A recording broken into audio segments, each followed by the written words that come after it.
I grew up in Utah, and I just bought a house in Austin. The energy in both of those cities, there's no way this would have happened there. LA's electricity, the energy, the relationships, people are always looking for something to grab onto, like what's the next thing? And I just kind of got in that like whirlwind.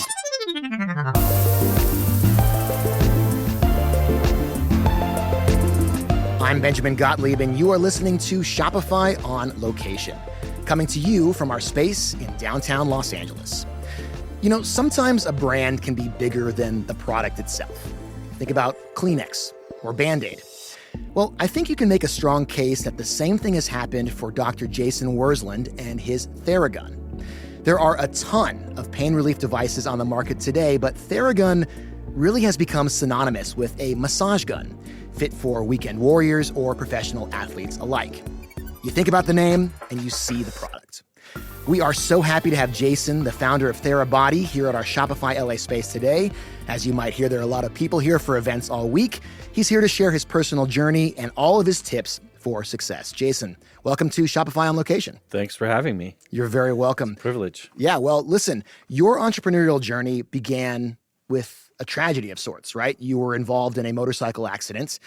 Can you walk me through what happened and how that experience eventually led you to found this company? What comes to mind to me is when people talk about entrepreneurial spirit or what drives, necessity is the mother of invention. That's first thing that I learned firsthand. And then looking for ways to solve a problem. I wasn't looking to build a company. Like that was not, trust me, the pains of that, like that was the last I wear thing on them your on mind, my right? face. Yeah. I was looking to solve a problem.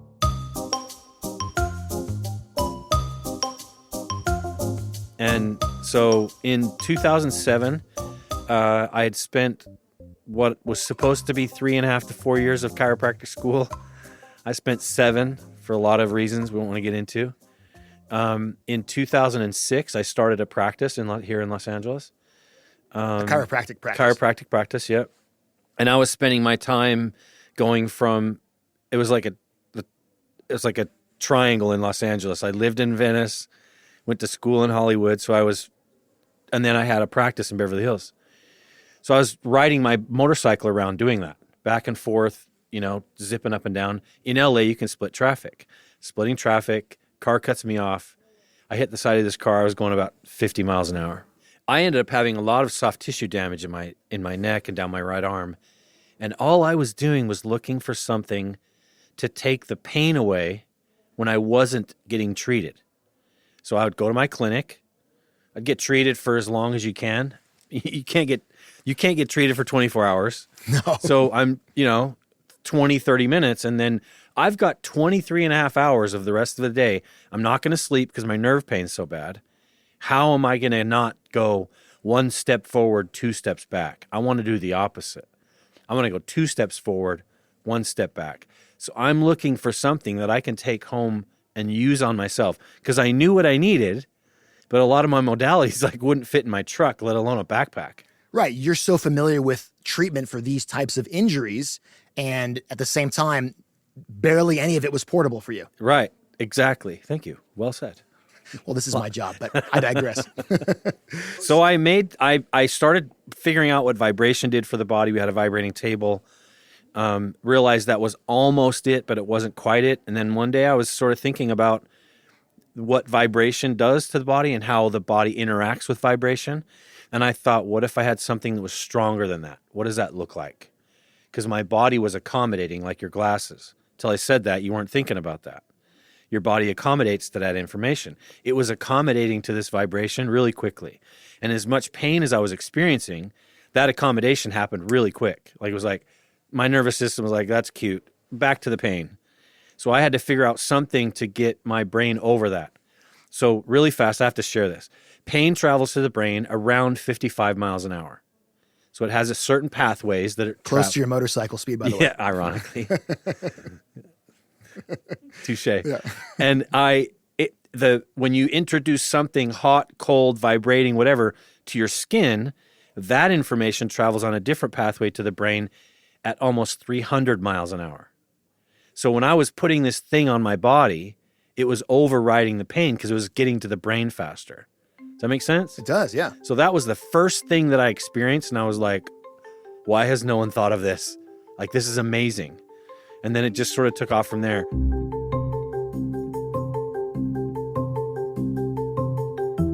So I used the first time I used it was January of 2008. My accident was in 2007. By July of 2008, I was back to where I could practice and kind of get back to my life. So I put my little tool away, never thought I'd use it again, never in a million years thought about taking it to my practice. But one day a patient came in, my secretary handed me his paperwork. And as I was going through the list of things, as you do as a practitioner, I was like, the more I got into it, his story was mine. Similar age, insurance was horrible. He was driving a city bus, so he wasn't making a ton of money. His insurance would paid for 12 visits. All of these things I'm putting together, I'm like, this guy's not going to get better. And it was the first time I thought, man, do I bring this Makita jigsaw to my office and show this to this guy? So did you dust it off and you brought it to the office? I did, yep. I took his x-rays. I said, hey, can you come back tomorrow? Bring your wife with you. I've got something I think's going to help. Glad his wife came, but she was shocked.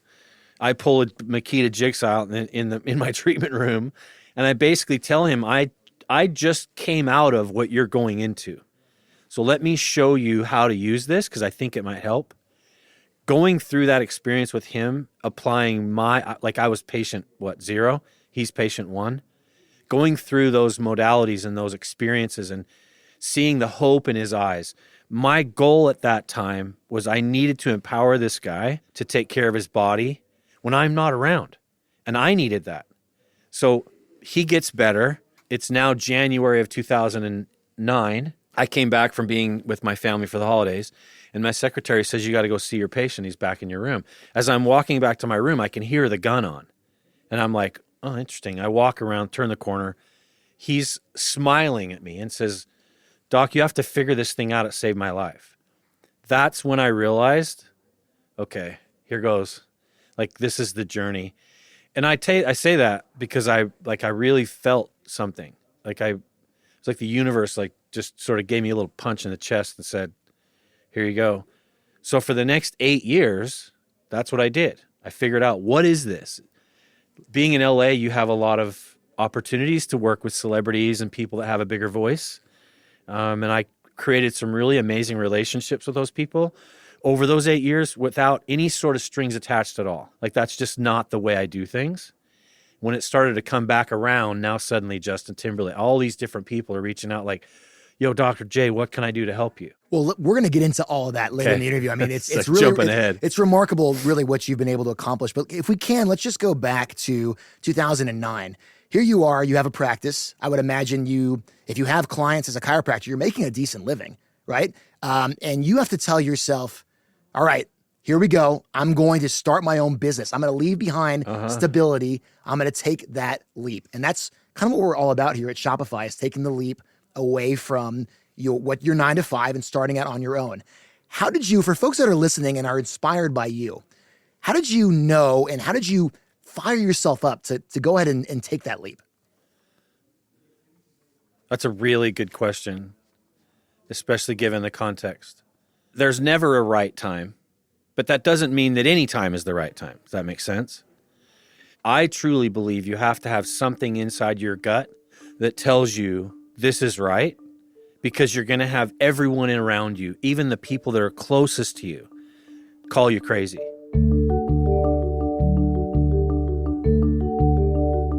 Like, what are you doing? I can't believe you're doing that. So I had to slowly, over the time, get really committed to that story that I was telling. Once I realized that this is something powerful and I was committed, I still had to take a leap. I remember in March of 2012, I walked away from everything, any sort of extra income I was making, and I just went like, okay, this is what I'm doing. And it, the work just got more and more. Like, there are more opportunities. So I think if for people that are entrepreneurial, people that are looking to build a business, you have to understand that part of the recipe is negativity. You're going to get it from other people. You're going to get it from yourself. And being able to talk myself out of those moments, even if it was just me saying, what are you, crazy? You have 2 kids. Like, Right. you can't live on $20 a day. I was going to ask if you had a family to support. Yeah, I during had this 2 time. kids, Yeah. you know, like, so I taking that leap, you know, people say it overnight 10-year success or whatever that is. Along the way, I started seeing things that were patterns, and I started relying on those patterns. And the patterns were people felt great. Every time I put it on them, they used to say, oh my God, and wow. Those were the 2 things that people would say. And I would think to myself, every person that I'm touching has the same response. What do I have to be afraid of? So that was sort of the thought process at the time. That was the thought process at the time. And also you had tested it on yourself. So this was something that you were reinforcing over and over again in your mind, right? Yeah. And as a chiropractor, I got to use that. After that patient, I started using it more and more in my clinic. I started bringing it to the office, figuring out what it did, because I'm committed. And that's one of the driving forces. You know, you sitting in a room like this, there's someone in here that has some sort of pain, and how I can't not say something. You know what I mean? That's just my personality. So I think that's also part of being an entrepreneur. I tell people persistency, consistency, and delusion. You have to be delusional. Well, there's no delusion about the success thus far for Therabody and for the Theragun. And I want to get into this concept I brought up at the beginning about branding, marketing, a little bit later in the interview. But first, the medicine. You brought up the medicine when we were kind of talking earlier. Before Therabody, before the Theragun, what did percussion therapy look like in your field? Well, the word percussive therapy was, if you Googled it back then in 2008 or 2009, it's how you treat children with cystic fibrosis. So their lungs get fibrous, their coughs become less and less productive, so they're not able to cough things out of their lungs, and it gets really hard. So the way they treated them is they would lay them on their side, cup their hands, and literally hit them on their ribs. That was percussive therapy. It was because of that long stroke that's not just a small, short one like vibration.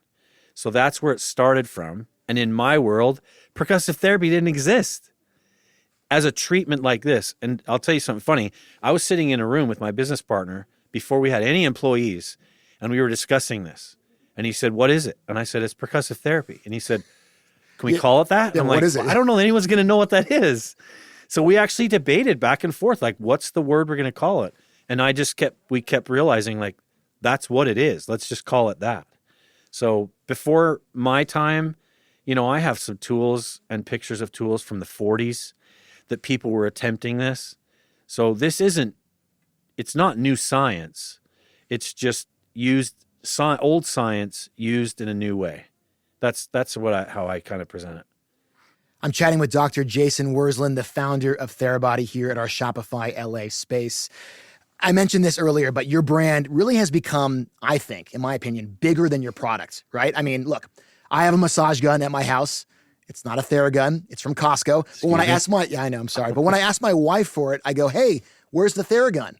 Pass me the Theragun, right? Because it's become synonymous with what the item is.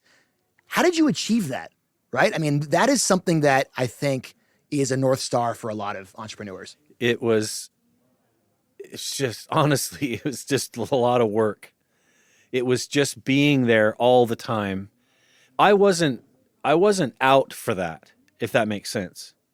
But once I started using that term with my own patients, hey, did you gun today? Did you Theragun today? And when it becomes a noun and a verb, like, that's pretty powerful. So I think it just happened because of the product. Like you said, I was in the Clippers locker room one time and I heard guys saying, hey, did you Theragun? The trainers, did you Theragun? So they knew what it meant, and they also knew what it was. So we could talk about this for hours, and I could tell you every single tiny little thing. That was a blessing. That was one of those things where I was like, okay, this is way bigger than me. There's no way I could have done that. And there's a lot of those in my story where I recognized, okay, wow, I'll take that. And then we move on to the next thing. But realizing that people called it, did you get gunned or did you Theragun today? It still wears me out a little bit that people call it other products Theraguns. I had a guy to me one time say, I have a Theragun. I'm like, show it to me. I'm like, that's not a Theragun. But exactly, right? I mean, it's the same thing with a select number of products, right? Where Yeah. the brand itself is bigger than the actual thing. Yeah. I think you've been able to achieve that. And it's remarkable. Even the different sized guns, the small one, the big one, they're all just Theragun. Yep. Right? And did you gun? Right. So, okay. So you got in with, you mentioned this earlier, you got in with celebrities. You mentioned the Los Angeles Clippers, the National Basketball Association team. But that just didn't happen, right? I mean, No. I think for folks listening, this is a process.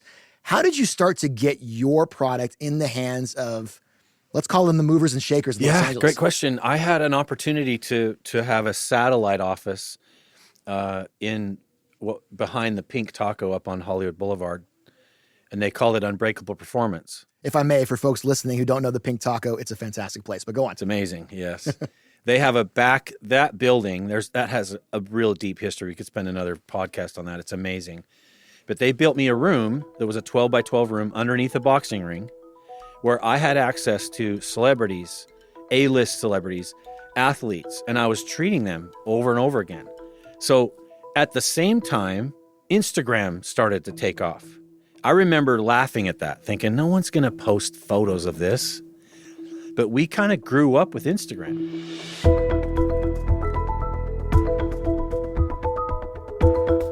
In 2009, 2010, 2011, if you think back then, that wasn't around.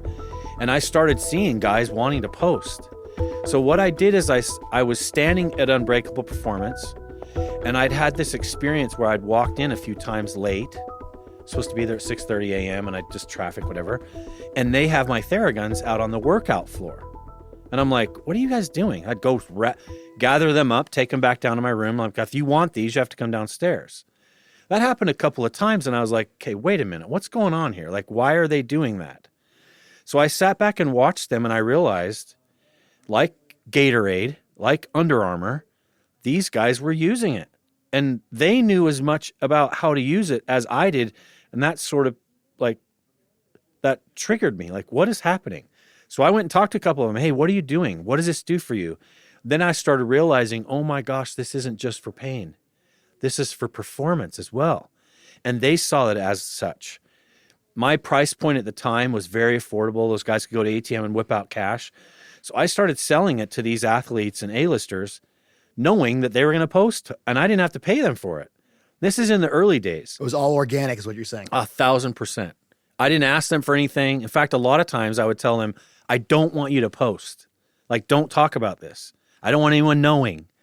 But then they'd have it in the background. I remember Justin Bieber was on the road playing a video game, and he was recording himself playing a video game with like potato chips all around him. He had a Theragun sitting on the table. And I didn't ask him to do that, but it was there. Perfect placement. There were so many opportunities like that came along.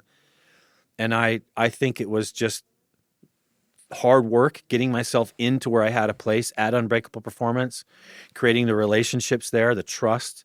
You know, A-listers don't pop in and out of places like that a lot of times. So it was a lot of finessing, but it's funny, I wasn't looking at it to build a business. I knew this thing worked, and I wanted to give it some respect. And that was something I think people saw. It's not just this thing I made in my garage, although it was, but it came with a lot of intention, a lot of heart, a lot of time behind it. And I wanted every person that picked one of those up to know that. You know, the way you're talking about this story, and you're being very descriptive, you're taking me to this room, to this moment, there's something that's very Los Angeles about your story in a way, right? I mean, and part of what we're doing with this series is diving into how a place affects a business. Yeah. How would you say Los Angeles as a place really kind of sparked your business? Dude, that's so funny you asked me that, because I grew up in Utah, and I just bought a house in Austin a couple years ago. And the energy in both of those cities that I was recently at, I was home for Thanksgiving, and then I was in Austin this week. There's no way this would have happened there. The energy's not there. There's an energy in LA. I remember someone telling me like 80% of the cash that circulates through the US goes through downtown LA. That's no joke. There's no way I could have done what I was doing. The energy here, I would leave, fly back, and land, and you'd feel a different energy in Los Angeles. So there's no way, and I tell people this a lot. It's funny you ask that. This would have never happened in any other city. You don't have that microcosm of all of these things. How many different sports teams do we have? You know? A lot. Yeah. And a lot of guys come here in the off season, meaning to LA from Chicago, New York. To train or work out. Yeah. So then suddenly I'm working with like a buddy of mine has a place out in the valley, and sitting in there working with his guys. It wouldn't have happened. It would have never happened in Utah. There's just not enough resources. But LA's electricity, the energy, the relationships, the energy behind the industry of movies and TV shows and stuff here, people are always looking for something like to grab onto, like what's the next thing. And I just kind of got in that like whirlwind of it. And, you know, suddenly I was sitting on a coffee table at someone's party they had at their house. And then, oh my God, I tried that thing. That thing was amazing. So it was, you said it earlier, but so much of it was organic. And I'm a chiropractor. I didn't have like a business acumen, and I wasn't doing it for those purposes. I really wanted people to feel it. If they felt it, I said this in the early days. If they felt it, I don't have to say anything. So if they can feel it, they'll tell as many people around them as they can. And I watched that happen over and over again. So I just tried to recreate those opportunities. And they wouldn't have happened outside of LA. Wouldn't have happened outside of LA. I'm chatting with Dr. Jason Wersland, the founder of Therabody. And before we continue, just a quick word about our show. You know, Shopify Masters is only possible because of listeners just like you. You keep us going, and we want to keep making content that you like. So do us a favor. Subscribe to our show wherever you get your podcasts and leave us a review. We really appreciate it. Jason, let's continue. You were talking a little bit about relationships, which is key for any entrepreneur, any business owner. A big part of that is funding, right? So in the early days, I would imagine you realize, okay, this is good. I know I'm doing something that has consequence, but I need capital, right? I need funding. And there are many folks who listen to our show who are at that level, a good idea, but not sure how to get the capital they need. What sort of advice, or maybe can you share your personal journey and then offer some advice about how to get good capital? I'm not going to lie, that's the hardest thing in the world. Really, it is. It's understanding your message. It's understanding the people you're talking to. I went through 3 business partners before I met my current one, and each one of them promised things that didn't end up happening. And so I've had really nightmare stories with business partners that I've had to buy out. At one point I had to get a sheriff to come with me it was a nightmare. And finding people to believe in what this was, it was as difficult as anything. And getting funding, someone to understand, okay, I see what you're talking about. I'm going to put some money in on this. That's the hardest thing in the world. So my current business partner, CEO, was my seed investor. And getting institutional money isn't easy. It's a real challenge. But I'll tell you this, just like competition, it makes you better. Like competition made us better. Having to put our ducks in a row to raise money made us better, made us focused. That evolution is something that I think I'm addicted to, whether it's new products or just that innovation constantly sort of going. You know, if things are kind of normal for a minute, I get a little itchy.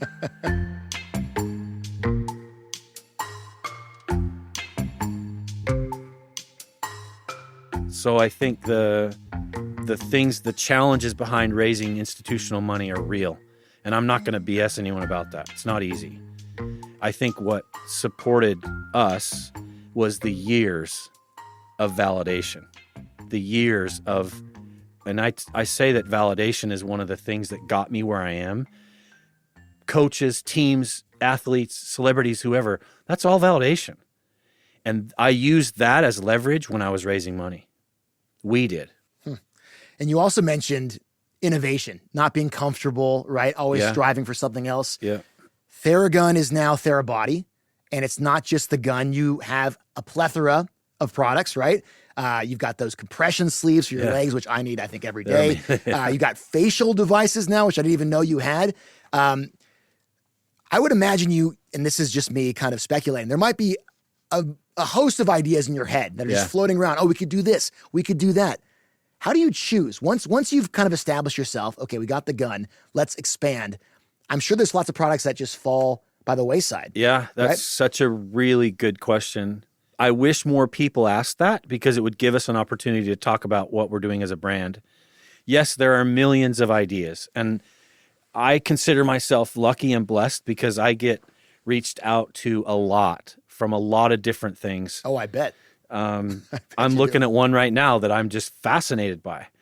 But the question I ask is it natural? Is there something natural behind it? Is it what do you mean by that? I'm sorry. What do you mean by natural? Like percussive therapy, I'm not taking a drug. I'm not taking anything. Like I'm using science to take away my pain, increase blood flow, increase range of motion. So that's one of the first things I ask. So like whether it's essential oils or the pneumatic compression, the boots, when we acquired that company, is this a natural thing? And can we validate it with science? So those are sort of some of the foundational questions we ask. And then the next thing is, how does this affect your nervous system? If you dig into what we're doing as a company, everything we're doing affects your nervous system. If people understood that that's our quest as a company, they would really look at our products from a different perspective. And they would understand that these guns they buy on Amazon for $60 is not a Theragun for a reason. There's purpose, intention, and thought behind the science and the packaging. So that, I'll tell you another, I'll finish with this because this is, I think, as powerful as anything I've said. Being natural, validated by science, all of those things. I work with an engineering team that are the best. I want to hide them like for a really long time because they're so amazing. But their goal is when they create a product, they don't want the headline to say, Theragun did it again. They made another da-da-da. They want it to be like, look at this. Wow. Oh my God. So Theragun set a standard for us, and every product after that has to have that same impact. And that's one of the ways that we weed out whether we're going to chase something down the road. We're working on, I told you earlier, I was working on some stuff this morning. And that's the question. Like, does this meet the masses? Is it something that can be sold to anyone, anywhere? And does it make sense? Is it natural? Those are the things that guide us. And what effect does it have on the nervous system? We're not just making products. We're not a product company. And we really try to make sure that we live up to that inside the company, right down to our, like, what I call ground zero, which is me, our science guys, and our engineering team.